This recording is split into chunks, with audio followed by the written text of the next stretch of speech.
یہ اکرم کو کیوں بلایا آپ نے صبح صبح؟ شانزے نے کچن میں کھانا بنانے میں مصروف نائلہ سے پوچھا۔ گھر کا کچھ سامان منگوانا تھا، صبح سے ایک طبیعت کچھ بوجھل سی لگ رہی تھی تو سوچا اکرم سے کہہ دوں۔ نائلہ نے مصروف انداز میں اپنی بیٹی کو جواب دیا، جو تنی ہوئی بنوں کے ساتھ غصہ زد کیے ہوئے اس کے سامنے کھڑی تھی۔ تو امی آپ مجھے کہہ دیتی، میں لا کر دے دیتی، یوں غیروں سے مدد لینے کی کیا ضرورت ہے؟ شانزے نے اس کی بات سن کر اپنا سر جھٹکا۔ تم کہاں پرچون کی دکان پر خوار ہوتی، اتنی دور تک بوجھ اٹھا کر لاتی؟ دوسرا کالج بھی تو جانا تھا تمہیں۔ اکرم کون سا غیر ہے، ہمارے کرایہ دار کا بیٹا ہے اور نہایت شریف بچہ ہے۔ نائلہ نے اپنے سامنے کھڑی 18 سال کی شانزے کو تحمل سے سمجھانا چاہا، جو مردوں سے ہر وقت بدظن رہتی۔ اس غریب بچے کے باپ نے 3 ماہ سے ہمیں کرایہ نہیں دیا ہے۔ جب دیکھو اپنی غریبی کا رونا روتے ہیں یہ لوگ، ذرا شرم نہیں آتی؟ بندہ یہی سوچ لے 2 اکیلی عورتیں کیسے گزارا کر رہی ہوں گی۔ آئندہ کوئی ضرورت نہیں آپ کو اکرم سے مدد لینے کی۔ جن گھروں میں مرد نہیں ہوتے وہ عورتیں اپنا بوجھ خود اٹھاتی ہیں، اور میں نے آپ کو پہلے ہی کہا تھا کہ کوئی بھی کرایہ دار ہو، اسے اتنا فری کرنے کی کوئی ضرورت نہیں ہے۔ شریف بچہ کوئی مرد کبھی بھی شریف نہیں ہوتا۔ وہ بگڑتے ہوئے موڈ کے ساتھ کچن سے باہر نکلی۔ جیسے 5 انگلیاں برابر نہیں ہوتی شانزے، ویسے ہی ہر مرد ایک جیسا نہیں ہوتا۔ مرد تو گھر کا سائبان ہوتا ہے بیٹا، عورت کا محافظ ہوتا ہے۔ نائلہ بھی کچن سے باہر آتی ہوئی رسانیت سے اپنی بیٹی کو سمجھانے لگی، جس کی سوچ چھوٹی عمر سے ہی مردوں کے بارے میں منفی ہو چکی تھی۔ عورت کے محافظ ہوتے ہیں مرد؟ امی یہ بات آپ کہہ رہی ہیں، جن کا اپنا شوہر دوسری بیٹی کے پیدا ہوتے ہی آپ کو گھر سے چھوڑ کر بھاگ گیا۔ اور میں نے تو اپنی زندگی میں 2 قسم کے مرد دیکھے ہیں، ایک بھگوڑے اور دوسرے عزت کے لٹیرے۔ شانزے نے تلخی سے کہتے ہوئے نائلہ کو دیکھا۔ شانزے کتنی بار کہا ہے، طرز کھایا کرو اپنی ماں پر، مت میرے دل کے زخموں کو کھرچا کرو۔ رحم نہیں آتا تمہیں اپنی ماں پر؟ شانزے کی کڑوی باتیں سن کر نائلہ کو آج بہت کچھ یاد آیا۔ وہ دکھتے دل کے ساتھ شکایتی نظروں سے بیٹی کو دیکھنے لگی۔ طرز تو ہم پر ہماری قسمتوں نے نہیں کھایا، آپ مجھ سے شکوہ کر رہی ہیں؟ کتنی بار میں نے آپ کو کہا ہے، میرے سامنے مردوں کے اعلیٰ صفات مت گنوایا کریں۔ آپ کی باتیں میرے دل میں موجود مردوں کے خلاف بدگمانی کو کبھی کم نہیں کر سکتی۔ شانزے نائلہ سے بول کے اپنے کمرے میں چلی گئی۔ الماری کی دراز کھول کر اس نے ایک بکس سے کپڑے کا ٹکڑا نکالا۔ یہ کسی شرٹ کی پھٹی ہوئی فرنٹ پاکٹ تھی، جس پر بلیک دھاگے سے این الفابیٹ لکھا ہوا تھا۔ یہ اسے اسی رات فرحین کے پاس سے ملا تھا۔ یقیناً یہ اسی گناہگار کا تھا جس نے اس کی بہن کی زندگی برباد کر دی تھی۔ اگر زندگی میں میرا کبھی بھی اس شخص سے سامنا ہوا نا، تمہاری قسم کھا کے کہتی ہوں آپی، جان لے لوں گی اس کی اپنے ہاتھوں سے۔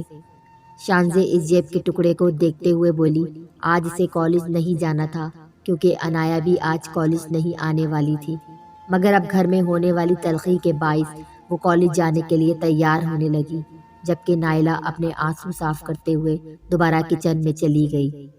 نائلہ کے پاس یہی اس کا قیمتی اثاثہ شانزے کی صورت بچا تھا۔ وہ نہیں چاہتی تھی کہ اس کی بیٹی کے اندر مرد ذات کو لے کر مزید منفی سوچیں جنم لیں۔ آخر کب تک اسے شانزے کے ساتھ رہنا تھا؟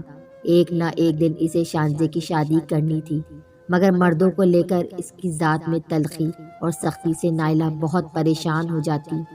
نائلہ جب بھی کوئی چھوٹی موٹی مثال دے کر شانزے کو سمجھانا چاہتی، اسی طرح ان دونوں کے بیچ تلخ کلامی شروع ہو جاتی۔ نائلہ کی شادی اس کے ماں باپ نے چھوٹی عمر میں ہی کر دی تھی۔ نائلہ کی پہلی بیٹی ہونے پر اس کے شوہر اعجاز اس سے خاص خوش نہ تھا۔ اس کے بعد نائلہ نے وقفے سے 2 لڑکوں کو جنم دیا، مگر بدقسمتی سے دونوں بچے مرے ہوئے پیدا ہوئے۔ چوتھی بار بیٹے کی خواہش پر ان کے گھر شانزے آئی۔ اللہ نے شانزے کو زندگی دی، مگر نائلہ کا شوہر اعجاز دوسری بیٹی کی پیدائش پر بھی ناخوش تھا۔ شانزے جب 2 سال کی تھی تب وہ نائلہ کو طلاق دے کر چلا گیا۔ نائلہ اپنی دونوں بیٹیوں کے ساتھ اپنے باپ کے گھر واپس آ گئی، مگر ماں باپ کب کس کے ساتھ ہمیشہ رہتے ہیں۔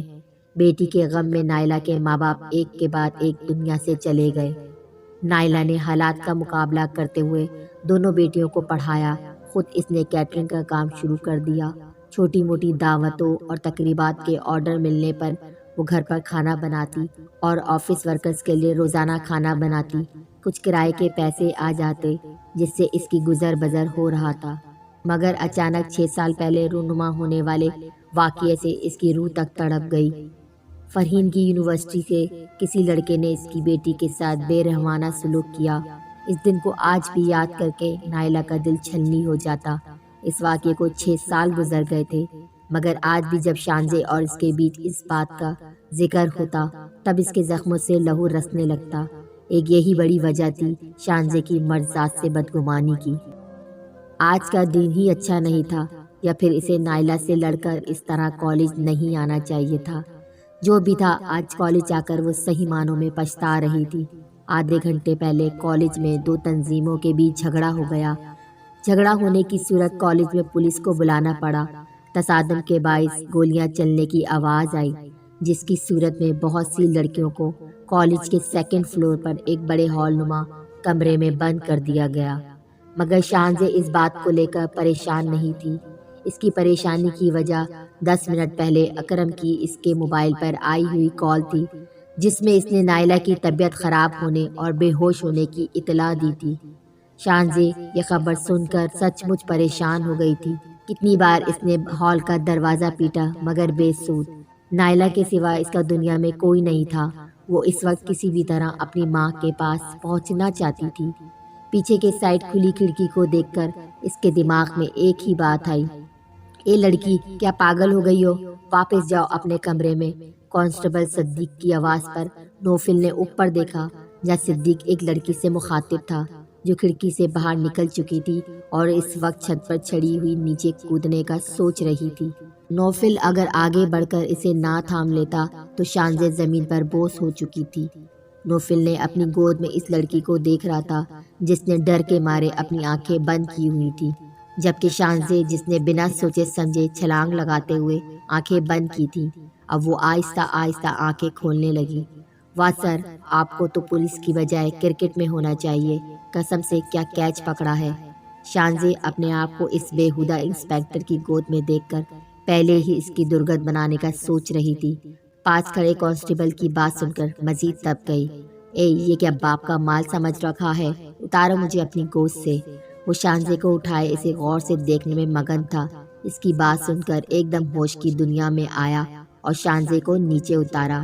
اگلی بار اگر خودکشی کرنے کا ارادہ ہو تو دوسری منزل کی بجائے 10ویں منزل سے چھلانگ لگانا۔ نوفل اپنے سامنے کھڑی اس احسان فراموش لڑکی کو دیکھتا ہوا بولا، اگلی بار اگر میں 20ویں منزل سے بھی چھلانگ لگاؤں تو ہیرو بن کر مجھے بچانے کی ضرورت نہیں ہے۔ شانزے نے اپنے سامنے کھڑے انسپیکٹر کو دیکھتی ہوئی بولی، جو اسے ایک آنکھ نہ بھایا تھا۔ دوسری نظر اس نے کوریڈور پر ڈالی جو کہ سنسان تھا۔ اوئے میڈم، آپ کو تو ہمارے سر کا شکریہ ادا کرنا چاہیے۔ ایک تو انہوں نے آپ کی جان بچائی، اوپر سے آپ بدلحاظی کر رہی ہو۔ شانزے کے اس طرح جواب دینے پر صدیق کانسٹیبل سے اپنے سر کی بے عزتی برداشت نہیں ہوئی، اس لیے چھٹ سے بولا، چپ کرو تم سر کے چمچے، اچھی طرح سمجھتی ہوں میں تمہارے سر کے جیسے انسانوں کو، بس لڑکی دیکھی نہیں فوراً ہیرو بننے کا شوق چڑھ گیا۔ شانزے کانسٹیبل کو گھر کرتی ہوئی حقارت بھری نظر نوفل کے اوپر ڈال کر بولی، ارے صدیق، ان بی بی کا مسئلہ سمجھا نہیں تو؟ یہ جلن اس بات کی ہے صرف ہیرو کی طرح بچانا ضروری نہیں ہوتا، بلکہ لڑکی کی جان بچا کر اسے ہیرو کی طرح سے۔ نوفل نے بولتے ہوئے شانزے کو بازو سے پکڑ کر خود سے قریب کیا۔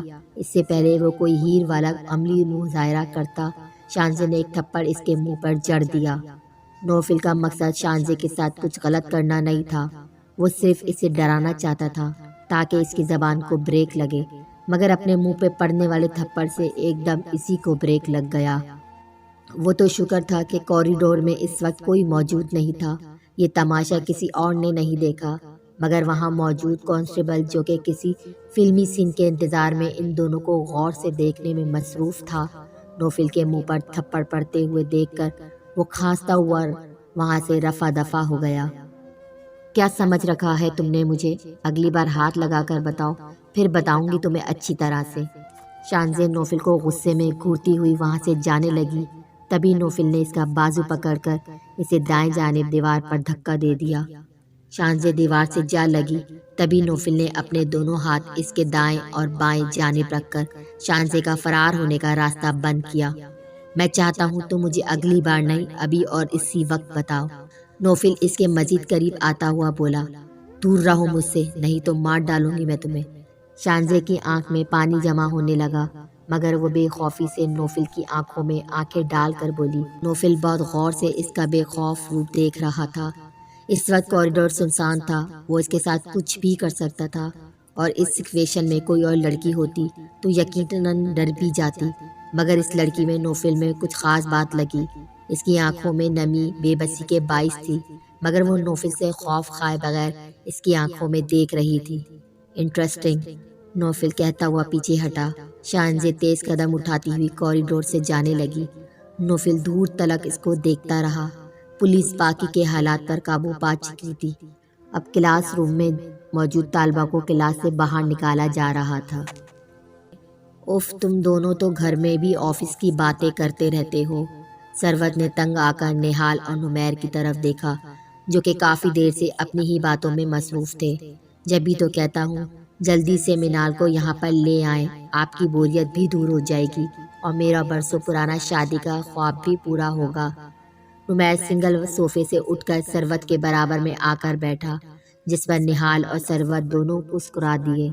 بے شرم لڑکے، کیسے اپنے منہ سے اپنی ہی شادی کی باتیں کر رہے ہو ماں کے سامنے؟ ثروت نمیر کے سر پر ہلکی سی چپت لگاتے ہوئے بولی۔ ان کی فیملی کے علاوہ خاندان کا ہر فرد جانتا تھا کہ نمیر اور منال ایک دوسرے کو پسند کرتے ہیں۔ تو پھر کیا کروں؟ آپ نہال کے چکر میں میری شادی بھی نہیں ہونے دیں گی۔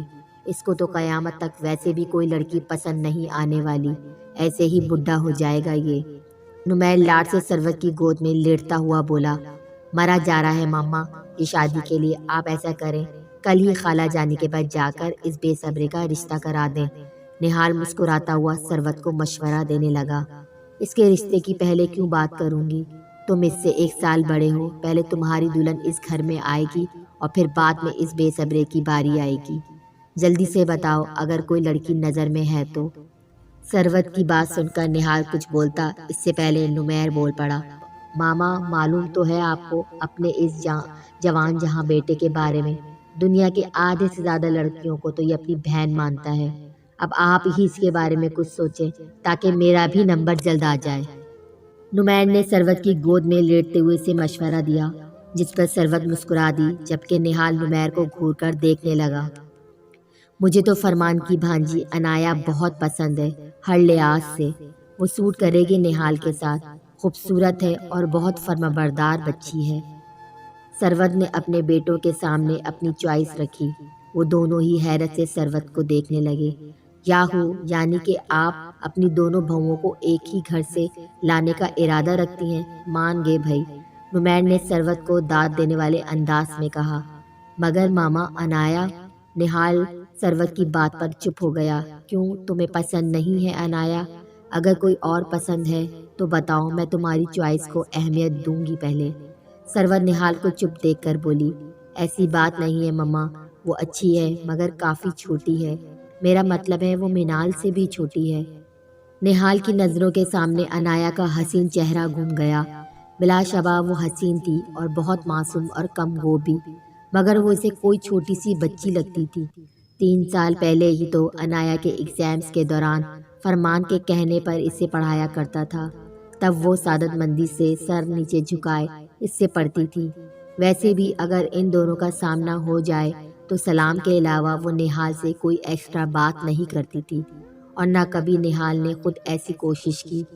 18 سال کی لڑکی چھوٹی نہیں، جوان ہوتی ہے۔ میری بھی اسی سال میں شادی ہوئی تھی۔ نہال وہ بچی بہت اچھی لگتی ہے، بے ضرر سی، معصوم سی۔ ابھی سے نہیں، پہلے سے ہی میں نے ایسا سوچا ہوا تھا، مگر اس بات کا ذکر کسی سے نہیں کیا۔ اگر ایج ڈیفرنس کو لے کر تم سوچ رہے ہو تو یہ کوئی ایسا ایشو نہیں جس کا بہانہ بنا کر منع کر دیا جائے۔ ثروت نے نہال کو سمجھاتے ہوئے کہا تو وہ خاموش ہو گیا۔ 1 بار 2 بار عنایا کا عکس اس کی آنکھوں کے سامنے لہرایا۔ اب کی بار وہ الگ انداز میں سوچنے لگا۔ اس کے دل کو یہ خیال اتنا برا بھی نہیں لگا۔ اب چپ کیوں ہو؟ جواب دو، سرور نہال کو خاموش دیکھ کر پوچھنے لگی۔ نہال نے صوفے سے کشن اٹھا کر نمیر کو دے مارا، جو اسے مینی خیزی سے دیکھ کر مسکرائے جا رہا تھا۔ یہ پٹے گا کسی دن میرے ہاتھوں سے۔ نہال مسکراتا ہوا اٹھ کر اپنے روم میں چلا گیا، جبکہ اسے اپنے پیچھے سے نمیر کا کہکما سنائی دیا۔ ارے مما پریشان نہیں ہو، ایگری ہے وہ، آپ جلدی سے جا کر انایا کے رشتے کی بات کر لیے گا۔ نمیر سرور کی گود سے اٹھ کر ہنستا ہوا اس سے بولنے لگا۔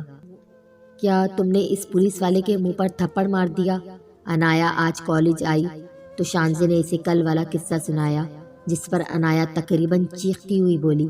وہ دونوں اس وقت کالج کے لان میں گھاس پر بیٹھی ہوئی تھی، تو اور کیا کرتی، بےہودہ انسان بلا وجہ میں فری ہونے کی کوشش کر رہا تھا۔ شانزے سر جھٹکتی ہوئی بولی، تمہیں معلوم ہے شانزے، پولیس والے کتنے خطرناک ہوتے ہیں؟ یقیناً وہ کوئی شریف انسان ہوگا جس نے تمہاری اس حرکت کے بعد بھی تمہیں چھوڑ دیا۔ اگر تمہارے تھپڑ مارنے کے بدلے وہ کچھ الٹا سیدھا کر دیتا تو، او مائی گاڈ، قسم سے تم بھی نہ کبھی کبھی بے تکی حرکتیں کرنے لگ جاتی ہو۔ انایا فطرتاً ویسے ہی ڈرپوک تھی، اس سے اپنی دوست کی دلیری سے خوف آنے لگا۔ ایویں کچھ الٹا سیدھا کر دیتا، منہ توڑ نہ دیتی میں اس کا۔ ایک تو وہ مرد، اوپر سے پولیس والا، فل ہیرو بننے کی ٹرائی کر رہا تھا۔ اب کسی بھی لڑکی سے ٹھگ فن کرنے سے پہلے تھپڑ ضرور یاد کرے گا۔ خیر لعنت بھیجو اس قصے پر۔ یہ بتاؤ کل تمہاری مامی اور اس نکچڑی کزن کا موڈ ٹھیک رہا؟ شانزے اور انایا کی دوستی کو 2 سال کا عرصہ ہو چکا تھا، مگر ان 2 سالوں میں ان دونوں کی دوستی کافی گہری ہو گئی تھی۔ وہ دونوں ہی ایک دوسرے کے گھر کے حالات سے اچھی طرح باخبر تھے۔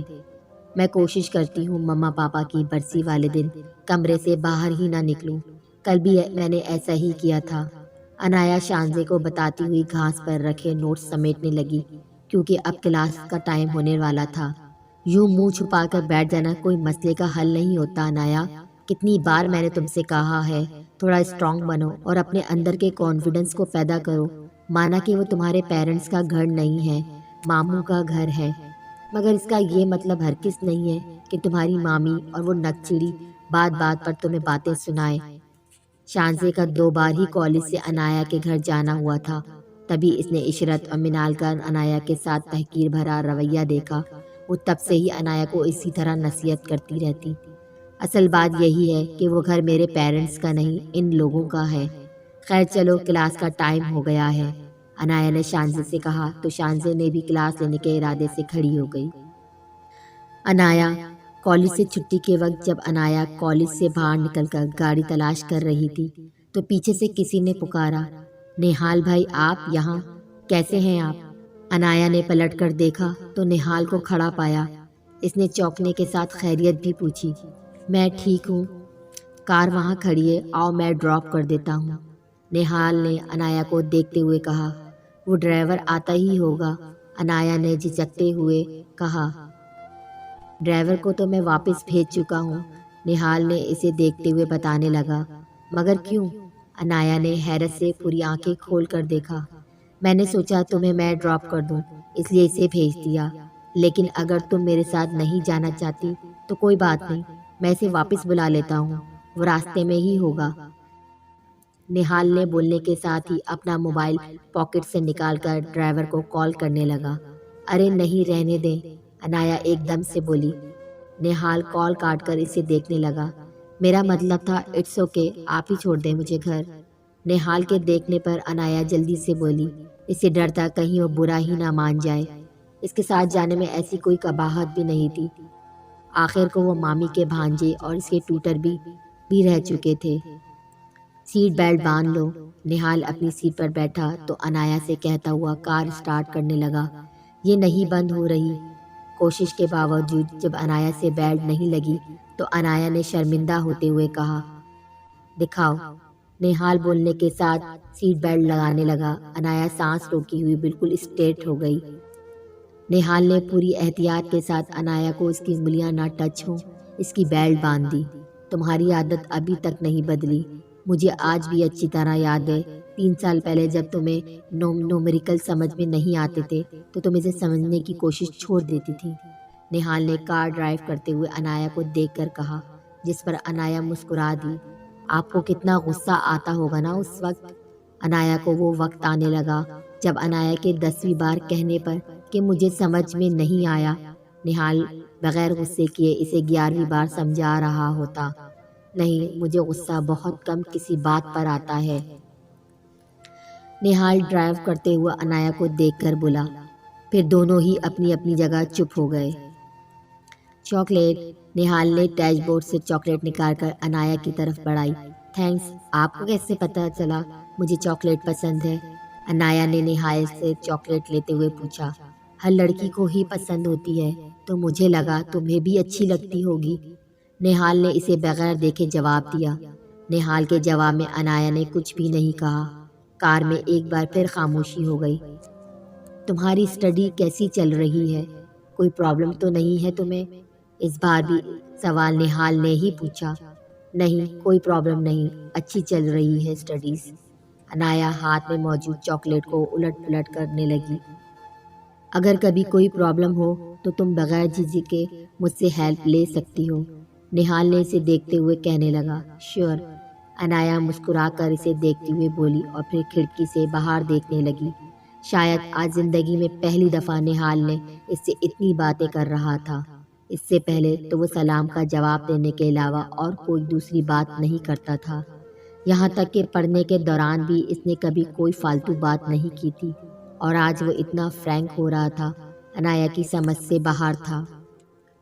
میں کیا الٹا سیدھا سوچنے لگی بیچارے نہال بھائی کے بارے میں۔ ایک تو وہ مجھے ڈراپ کر رہے ہیں، اوپر سے وہ میرے ٹیچر بھی رہے ہیں، اور آپ کا آج یہاں میرے کالج کے پاس سے کیسے گزرنا ہوا؟ اب کی بار جب خاموشی طویل ہو گئی تو انایا نے سوال کیا۔ میں آج یہاں پر خاص تمہیں ڈراپ کرنے آیا ہوں، نہال نے دوبارہ اس کو دیکھ کر سنجیدگی سے جواب دیا۔ انایا کو معلوم تھا کہ وہ مذاق کر رہا ہے، مگر وہ اتنا سنجیدہ ہو کر کیسے مذاق کر سکتا تھا، یہ انایا کو سمجھ میں نہیں آیا۔ انایا دوبارہ خاموش ہو گئی، مگر اب گھر آ گیا اور انایا سے سیٹ بیلٹ بھی کھل گئی۔ تھینک یو، انایا نے کار سے اترتے ہوئے نہال کا شکریہ ادا کیا۔ کس بات کے لیے؟ نہال اس کو دیکھتا ہوا پوچھنے لگا۔ مجھے گھر ڈراپ کرنے کے لیے اور اس چاکلیٹ کے لیے۔ انایا کی بات پر نہال نے مسکرا کر اسے دیکھا۔ میں چاہتا ہوں میں بھی تمہارا شکریہ ادا کروں، نہال اب اس کو غور سے دیکھتا ہوا کہنے لگا۔ تو پھر آپ ایسا کریں، آپ کار سے اتر کر گھر آ جائیں، میں آپ کو چائے پلا دیتی ہوں، پھر آپ میرا شکریہ ادا کر دے گا۔ وہ واقعی بہت خوبصورت تھی اور بہت معصوم بھی، نہال نے اس کو دیکھتے ہوئے سوچا۔ نہیں، میں چاہتا ہوں کہ میں آج رات تمہیں میسج پر شکریہ ادا کروں۔ نہال آنکھوں میں چمک لیے اس کو بولتا ہوا کار اسٹارٹ کر کے وہاں سے چلا گیا، اور بہت کوششوں کے بعد بھی انایا کو اس کی بات بالکل سمجھ میں نہ آئی۔